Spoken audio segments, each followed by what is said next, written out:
Alright, hi everyone, this is Lauren coming at you from the break zone, just waiting for all the feeds to kind of light up and get all ready. Looks like it's good, and let's see if we're ready on Twitch. Oh crap, forgot to check and add the chat. So it's a little bit of an impromptu video I'm going to be making today. Hopefully it works. At least it should be. Let's see. Sending data. That's wow, not working yet. No surprising.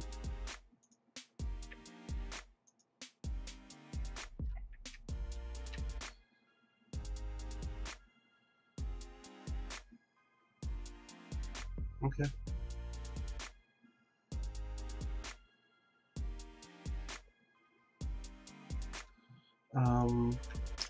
Yeah, it doesn't seem to be working, so I'll have to give it another shot in a bit. Oh, there we go. Alright, let's try that again. Alright, and maybe I need to add... darn it. There we go. Let's see. Okay, so it looks like we got it going this time. Hi everyone, this is Lauren coming at you from the break zone. I'm going to do an episode a little bit differently today. And we're going to do a bit of a news and retelling of what's been going on lately. So I want to showcase a little bit of the community, what's been going around.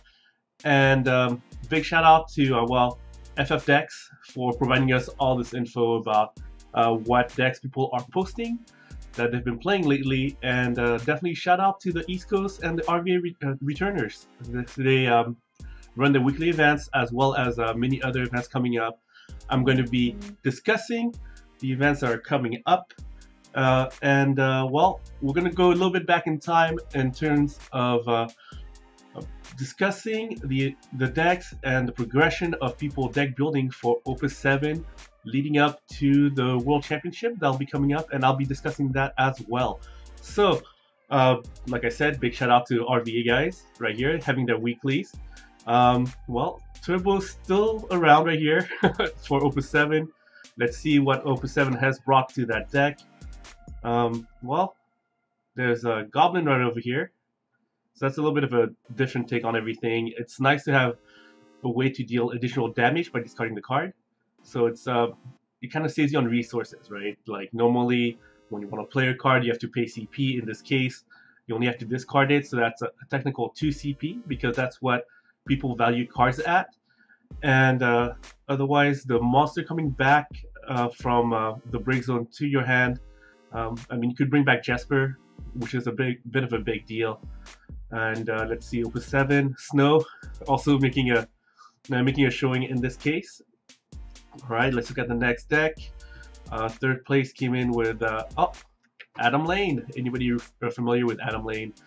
Great guy, RVA returner guy, and I'll also be posting a link to the RVA returners as well as the FFTCG on our YouTube channel when this video comes up so that people can go take a look for themselves. I'm not going to go into full details about every deck.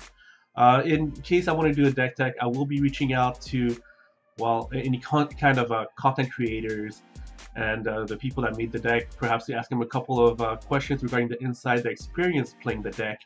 And in this case, Fire making a bit of a comeback. Let's see, in Opus 7, Soul has been kind of a big deal. People talk about Soul quite a bit, especially when you play it with Aegis. So with Aegis, a lot of 2-drops become pretty useful, on top of finding the synergy that the deck has with Godot and all the 2-drops, so Soul becomes a 9k. So that's a pretty big deal, on top of the fact that Godot can give a forward that you play haste if Godot attacks, or yeah, when he attacks, choose one forward, it gains haste until end of turn, so that really puts a lot of aggression on your opponent. Yuri becoming a big deal with all those abilities that Yuri likes to give, from being able to dual freeze or any kind of damaging effect that you can stack on top of, let's see, damaging effects like Saz being able to deal damage, and I think there was also Zell being able to stack on top of the Yuri to deal 8,000 damage. So that's always pretty good. Bhagavat, Bhagavat. I am horrible at names. Anyways, a card that can deal also more damage. You see a little bit of synergy there, and since this deck does play Fusoya to add with all those other effects, Jet can come into play where becomes a 1 CP 9000 power forward that deals a point of damage to your opponent if you've dealt quite a bit of damage to yourself. Your Friedmaking is showing as well, EX Burst. So all those little things add up. Lulu as well over here. Meat, I think that's a great card. I've actually, I think, misread it sometimes, and being able to discard a card of any cost and find a forward of equal cost can definitely lead to some really good tutoring in terms of being a 2 CP backup that can change, let's say, a summon into a forward. Depending on how you build your deck, you can definitely make a toolbox out of it. And let's see, well, that's it for Opus 7 over here. There is Vermilion Brilliancy, you know, the meme picture, like, yeah.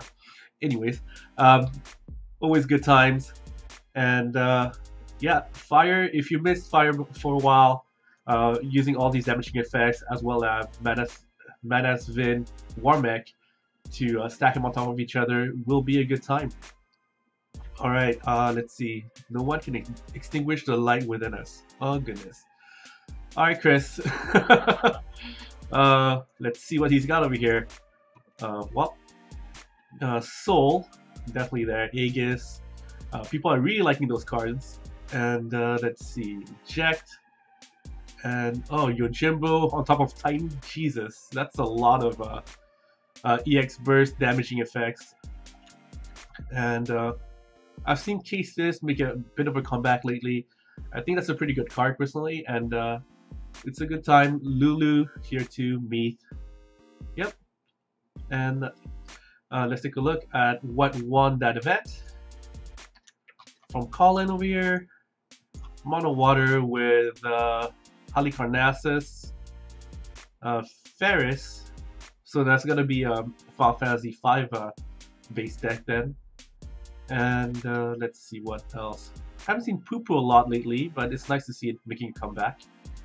And yeah, so that was it for that event. So that event was on October 30th, with obviously Opus 7 available.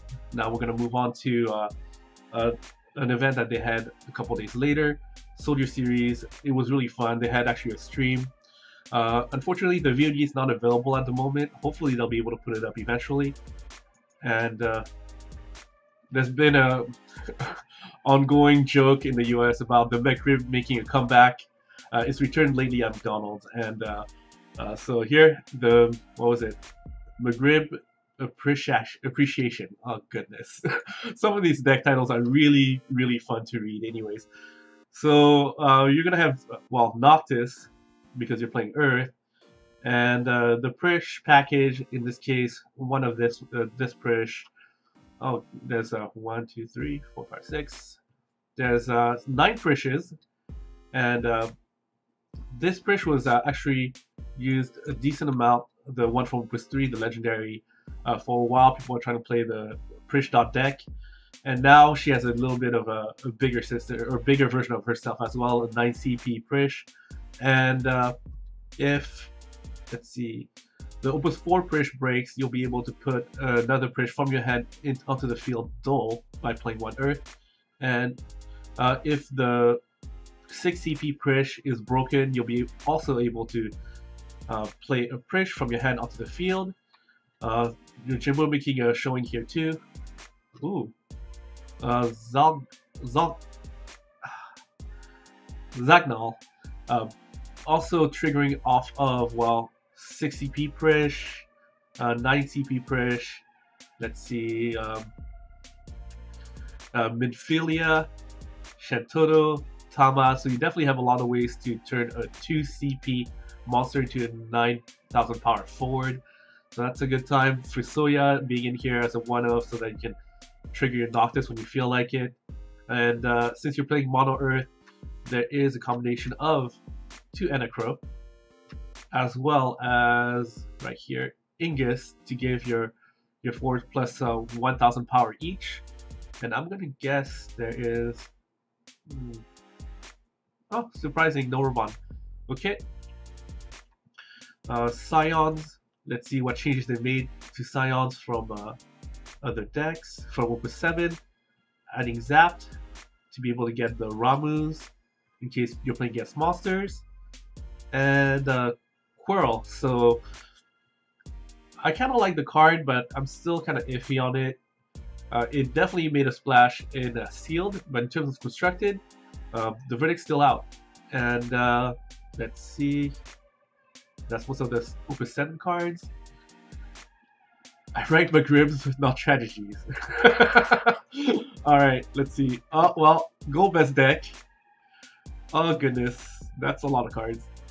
Opus 7. So, well, Gilgamesh Deck looks like it's a Oops All 4 type Gilgamesh Deck with Kefka as a way to trigger it, as well as, let's see, any other ways to, and Deleta in order to break your own Gilgamesh. Let's see. Oh, goodness. So many cards on these lists. Gilgamesh over here, being able to bring in up to 4 forwards of cost 2, each of different elements. So that's a good time. It looks like they used the a little bit of a mix of standard units package, so that Pugilist can get really big. And since there's so many 2 CPs, they even added the Aegis and Soul into the mix, and Godot as well. So a lot of 2 CP synergy. It's a pretty good time. I mean, who doesn't love Gilgamesh, especially the strongest sword? All right. What else? Okay, from Steven, we've got a mono win deck. So a lot of people were banking on the synergy between Yuri and Shalinka, and that's why Shalinka is probably one of the most highly priced cards in Opus 7 at the moment. A lot of reactivation from, let's say, Vada to Bards to Cecil, starter Cecil from Opus 7, and let's see what else reactivates. Diabolos reactivates as well, and guess that's quite a bit already, though, you gotta admit. Having Vaughn as well to be able to return 2 CP backup of 2 CP or less to your hand when he attacks, so that you can return, for example, your Beyond to return a character, to reactivate, to do all kind of shenanigans.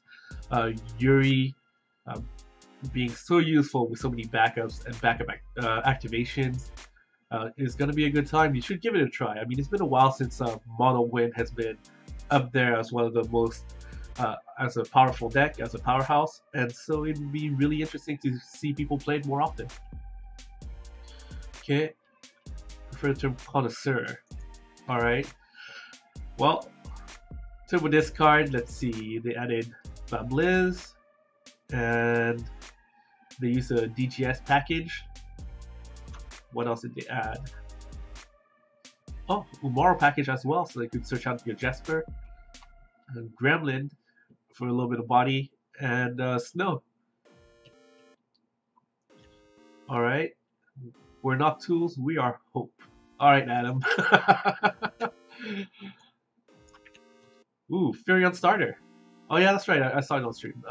Furion starter, there's a lot of 2 CP forwards. There's also the Phoenix to get them to come back from the break zone onto the field. So if you trigger, if you have 3 forwards out, including Furion, and you play Phoenix, you'll be able to deal 2,000 damage to all opposing forwards. And then Furion can deal up to 6,000 damage if you have 3 forwards on the field at the same time, on top of being EX burst, so that's going to be 8,000 damage. So that's really interesting. Yuri in Fire is also quite interesting because normally Fire didn't have all of these special these abilities, didn't have these effects available in its normal toolkit. But being able to dual freeze, draw a card, make opposing forwards lose all abilities is kind of a big deal, especially if you're playing against Doluma. Normally, you don't want to target it. You don't want to deal damage to it. In this case, it would still get a trigger off of being targeted for the for removing all of its abilities. But after that, you could go ahead and deal damage to it in order to break it. There's a Godot, Lon. So Lon's interesting. The verdict's still out about whether or not it's worth putting in a deck. I think it's an interesting card, but it definitely requires some testing to see whether or not this card will make it into most of the fire decks that are going to come up in Opus 7. Ranger being another way to deal damage turn after turn. And let's see, Opus 7. Well, we saw Lulu, Meath, Samurai also. If you're playing mono fire, Samurai seems like you want to include at least 2 of them in your deck. And Latov, I actually saw Adam play that card to get his Yuri back. That was really good, really cool. And well, Jack also making the cut, as well as we mentioned probably Aegis and Soul. Alright. Stand By Me by Curtis King. Alright, from the Turks, let's see what they got. Noctis, Fusoya, yeah, that works. Especially when you include things like Famfrit, Vikings, Kuchulain. Mix and match of a little bit of everything. Titus making a showing over here. And let's see what else from Opus 7. I think that's good enough, but also it's Water Earth wasn't really making much of a showing in Opus 6. So let's see if he can make the cut in Opus 7. Alright, and Sufi Live. I don't even know what that is. Alright, cool. From Mohammed. Mono Water featuring Halicarnassus. People were debating whether this Titus or the other Titus was better. And in this case, it actually won the event. So maybe that Mohammed can make the case that this Titus is actually worthwhile. What else? Let's see, Opus 7. Yeah, well, I guess Halicarnassus and Titus were enough to make Mono Water more relevant. So that's really interesting. All right, I think that was it for the Solar Series number 3, 80 participant event. So that's still a pretty good size for an event. And that was on November the 3rd. Okay, next up was the weekly that just happened a couple days ago, 5 days ago. And let's see how things evolve from there.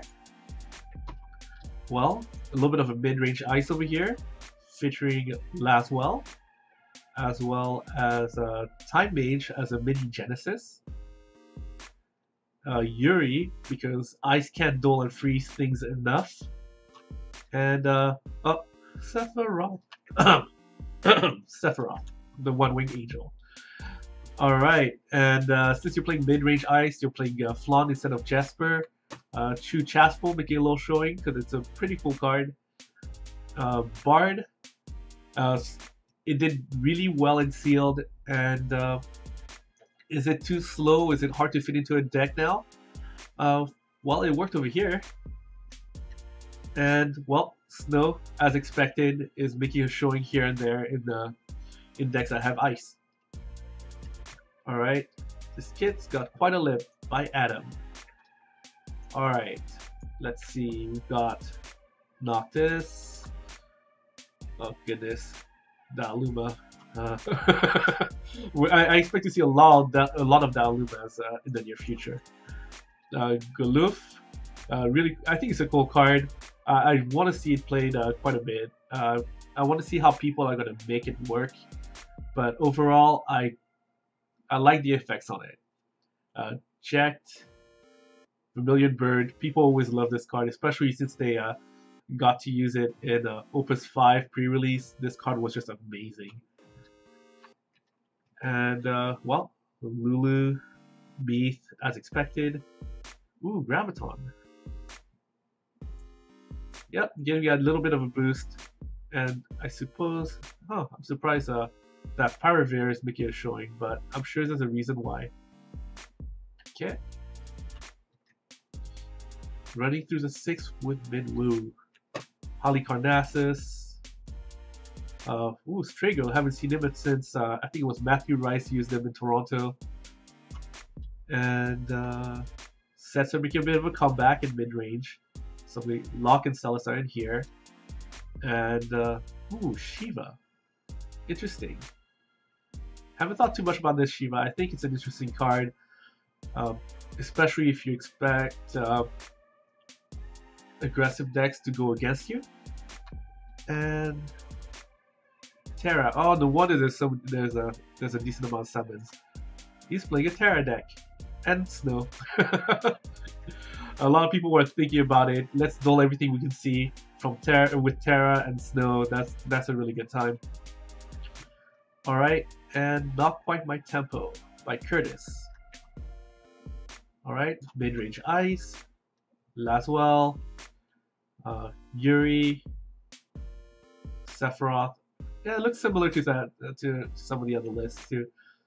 Ku Chaspel and Snow. Alright, and if you go from that date on the 7th, after that, there was actually on the East Coast the Cauldron Cup over here. So if you're not on Facebook, you might not be able to keep up with all the events that are coming up. I'm going to try to showcase them a little bit so that people are aware that there's some big events coming up. And if you want to play, you want to be in the community. I do feel like the Final Fantasy trading card game community is really nice, welcoming, and friendly, and one of the best I've had the pleasure of being a part of. And so if you didn't make the Cauldron Cup, I will talk about another event that's coming up. But that just happened. They had collaboration with the Turks and the RVA returners so they could stream. Hopefully the VOD will come up pretty soon because I actually missed that stream. I was at work. And the tournament results, I'm just going to go over a couple of decks that look a little different because otherwise it did feel like I was repeating myself a little bit in terms of showcasing the decks of the previous 3 events that I showcased. So Super Bounce by Jimmy Shing, a little bit of a Water Lightning. Let's see what he's got. Titus, Ramza getting real big with the Vikings and everything. Jiros Gano, I'm a little surprised to see it there, but I suppose with a lot of bouncing effects with all the Leviathans here, you'll be able to trigger it and make it a 7,000 power forward that takes 1,000 less damage from, well, every time it takes damage. So, Seymour deck. There we go. That's why. Seymour, Yuna, a bunch of EXs. It's a good time. Alright, let's see what else we got. Well, I suppose Final Fantasy 2 deck. Somewhat familiar. Let's see, is there any Opus 7 in here? There's a Camelot package. And, yeah. Alright. Sloppy Pancake Chickens by Spencer. Water Fire. Interesting. So the Aegis package was sold. Warriors of Lights. There we go. This Water Fire, Warrior of Lights. And let's see what we got. Aegis, Dusk, making a showing. Because if you have enough Warriors of Lights, you will trigger a draw effect off of it, and you will be able to reduce the cost of summons you play by using its ability. Alright? Having a Phoenix available to you for 6 CP instead seems like a good deal. And Lulu Meath as expected. So, and Arya obviously, in order to switch out your Warriors of Lights. Okay, let's see. I'll go over the Earth Ice as I go up the list a little bit more. Some of the names obviously are really interesting. Actually, Earth Ice Flawn Midrange by Hunter Nance. Okay, well, it's a Hunter deck. I gotta give it to the Wrench Master. I gotta check out his deck. Alright, Doluma, Genesis, Terra, Vanille. Yuri's here. Getting that Flawn engine. This Flawn being able to search out any card flaunt from your deck to add to your hand. So you've got a little bit of a Sid 2-like package, being able to search out cards that you're able to discard for CP if you want to, or use their effect and play them out. A lot of advantage that way. And Carbuncle, wow, he really was at turn 1, huh? And yeah, looks like a fun deck. I did think about the Flawn into Flawn deck, and looks like Hunter was able to pull it off. Okay, let's see what else. Farmer's Market, that's a mono win. Please don't drag this out by Alim. Okay, Fire Lightning, let's see what he's got. Huh. That's not Opus VII. But looks like a good time. Taking advantage of some of the 2 CP things, putting a lot of haste. Stand by me. Let's see. Honor Freeman. Let's see. Chasing 20 Wabbits by Vincent. Alright. Well, things to notice is, for some odd reason, you've got some lightning, wind, and fire cards in here. How does he play them out? Could be Devout. Either way, you got Laswell, you've got Fang, you've got what else? Sarah, oh goodness. Final Fantasy 13. Oh, that's a lot of dull effects. He's got a decent amount of Final Fantasy 13 cards in here. Today being good. I'm still wondering how he plays out all those cards. Oh, Moogle, there you go. Moogle FFCC. Sephiroth is in there too. Jeez. Manoa obviously for the blink effects. The Flaunt engine. And I mean, if you want to count Final Fantasy 13 characters that are just backups, you've got Gilgamesh protecting you from Fusoya, because people are expecting Fusoya decks this early in the meta. She is a 13 character. Yule is a 13 character. Monk 13-2 is a 13 character. So if you have a combination of those 3 backups, for example, and you play out your Sarah, you'll be able to dole 4 forwards when you play an 8,000 power forward. So that's pretty good. And what won the game, the event? It was Mono Water with, let's see, does he have Halicarnassus as expected? And Fusoya. Cool. So that was a good time. That was a pretty darn big event though. If you look at it, I was very impressed to see that there were 52 participants. Big shout out to them. As I say, first major event East Coast for Opus VII. And let's see if anything else is coming up. There actually is an event coming up soon, which, well, it's a little blurry here, but on November 17th, so that's this weekend, there'll be an event that's going to be live streamed by the RVA returners. And you should, if you're on the East Coast, you should go check it out. You know, meet up with the community, have a good time. What else is coming up? Well, we've got the World Championship coming up in just a little bit over 2 weeks. Well, a little bit less than 2 weeks, actually. And it should be streamed. I expect Josepher to be one of the commentators. And the format is going to be a 3-deck format. The stream is going to be on the Twitch account for Square Enix. And it's going to start off on the 24th. And it's going to continue on to the 25th. And it's not open to public, so don't try to go to that location to go check it out. But the doors will open to all the participants at 9:30 a.m. over there. So hopefully we'll know a little bit more about when things are streamed. I don't expect to be able to fly out and check out all the details anyways, because the doors are closed. So hey, I'll have to check it from home. Hopefully people will be able to plan out viewing parties and enjoy it. Let me try to see if I can find the other stuff for it. England, let's see, news, championship, meet the players, there we go. In case you want to, go ahead and check out the website for the Final Fantasy Trading Card Game UK, and you'll be able to look a little bit at, well, meet the players, a little profile of all the participants that will be going to the event. And we're definitely being represented over from the US over here. Hunter, David, Jordan, Jeremiah, Nathan, Chris. Oh, I'm sure I missed Matthew Okamoto. But yeah, there you go. I guess it's a little spread around. There you go. Matthew Okamoto will be here too. Meta Potion, in case you don't know. Let's see. Yeah.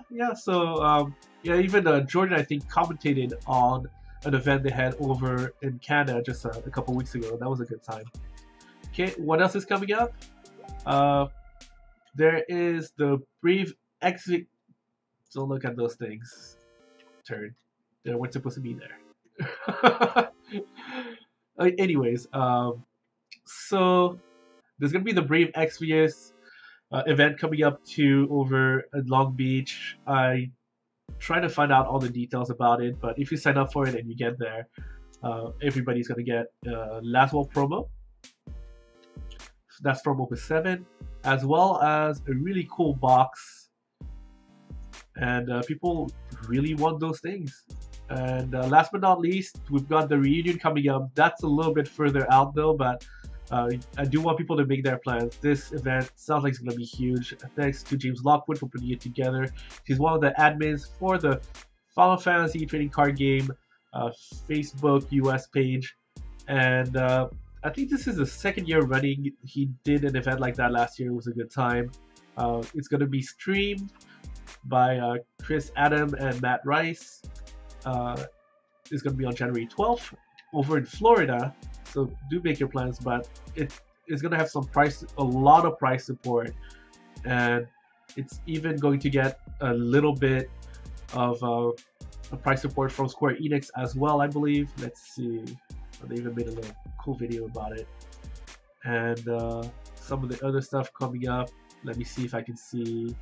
There's a sealed case for price support. I mean, it's huge in terms of pricing and everything. There's a lot of stuff going on. Support from Sam Prime and the Choco Bros as well. And that's a little bit of the venue. So hopefully you'll be able to come out and check out any of these events. Obviously, if you're on the West Coast, you also have your other local communities. But I wanted to showcase the fact that there are events going on right now, even though Worlds is coming up and a lot of attention is going to that.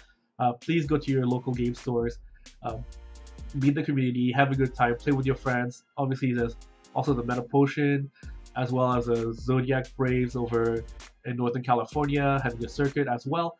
So please check all of them out, and if anything, check out all their channels, all the content creators, as well as, well, if you haven't done so yet, please subscribe. If you have any comments or questions, please add them down below. And once we reach 800 subscribers, we'll be doing a giveaway. Somebody will be chosen at random, and they will get to pick between one of these following prizes to be given away to them, sent out to them, from a Iconic Masters Horizon Canopy to Mox Amber from Dominaria, character sleeves, a 60-pack of Cactuar, Lightning plushie, and a Shiva deck box from the Toronto Crystal Cup, autographed by Taru Kageyama, one of the producers of the game. So hopefully you like this segment.